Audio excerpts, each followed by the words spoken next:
even your emotional body, even how you're feeling, even the things that you're experiencing that you may not even know that you're experiencing them, the child feels. That is how deep and how bonded a mother and a baby is. Now, the second thing is that the mother is the first person. It's the first.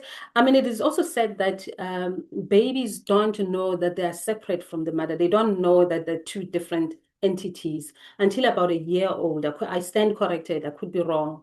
But until around the time that they become independent, like they start crawling or walking, then they see that, oh, there's me and there's mom. All along, they thought they were one. So a mother wound, therefore, is is the wound of all wounds. I always say to my students that if there's a gaping mother wound, because we have them at different levels, which obviously we get to in workshops, we have them at different levels. But if it's a gaping wound, it's going to debilitate almost everything that you do in your life. It is the wound to heal. And also equally, once you heal the mother wound, nothing can touch you. Nothing can touch you. So it's a very, very big one. And I know that for a lot of people, the whole thing of mother wound seems like it's a new thing, it's a new vibe, or it's a new trend. It's not.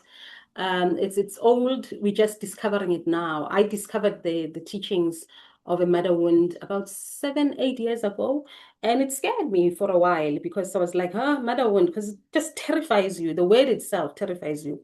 But that is the best way to actually describe it. So when your hurt comes from their mother, whether directly or indirectly, that happened through pregnancy, or it doesn't matter. It is the wound that you want to heal because it will impact on almost all aspects of your life, particularly in your relationships, particularly if you are a daughter. Mother wound with the sons finds expression differently, and mother wound with the daughters finds expression differently. You see why this is a big, big topic. Now, because I want to bring you in nice and steady and just see how you feel about this. I know that we do diaries of a memoirist here, but I'm also a coach. So I'm wearing a coach and teacher hat today. And, I'm experimenting with this YouTube space and seeing what can I bring. So this one felt relevant as we are closing the month, like I said. So what do I want to share briefly? Because I'm not going to get into the subject. I'm just going to help you. Just going to touch on a few things to entice you and to get you thinking around what we're talking about when we're talking about this thing called the mother wound. So maybe let's start with what is a mother. I've just explained how big an archetype it is. A mother is a life giver. So all life on earth is brought forth by mothers, which means the mother is your first love. The mother is your first love.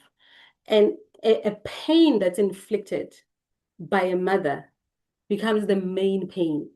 If you're hit by a mom, yeah, it's okay. No one else can hit you. No one else can hit you more than your mother.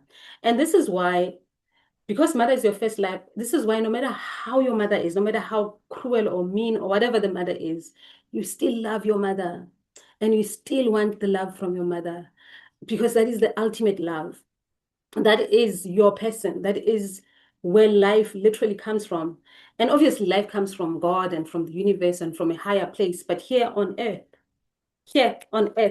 in the body, love comes from mom.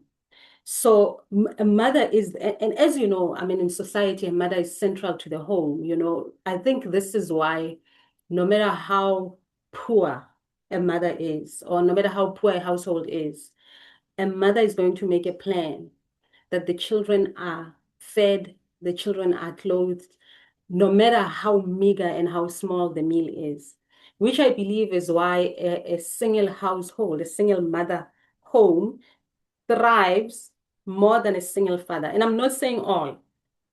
I'm not saying all single father households where a father is raising their children and they come out really, really well.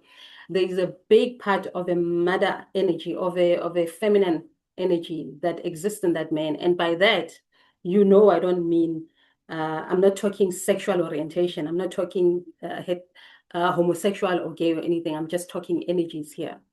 But single mother homes thrive better than, or there's more of them than the other way around because a mother can handle a lot of things. Not all, not everything.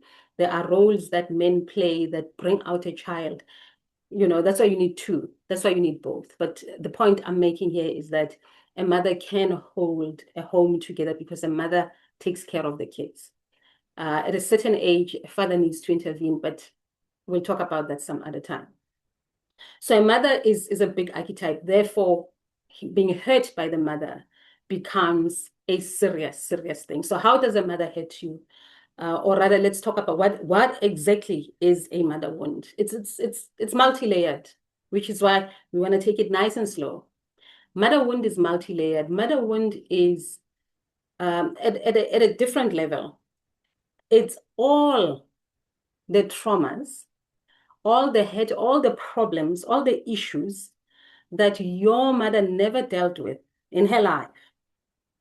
And it gets passed on to you, especially girls. So that's one level of the mother wound. That's one level of the mother wound. Example.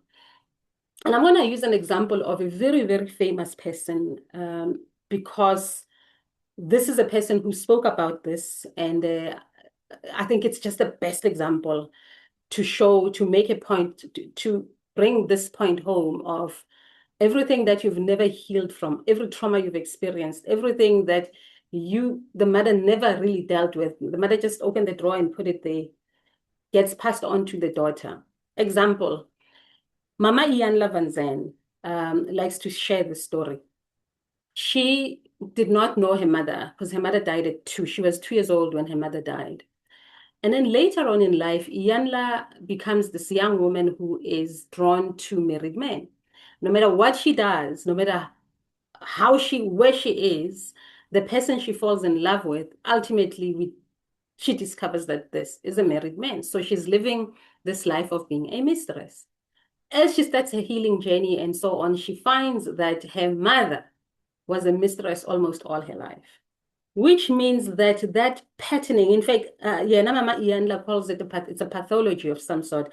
That whole patterning of being drawn to men who are not available, because a married man is just not available. I mean, he's married to someone else. Unless he's a polygamist, and it's clear that you are going to be a second wife.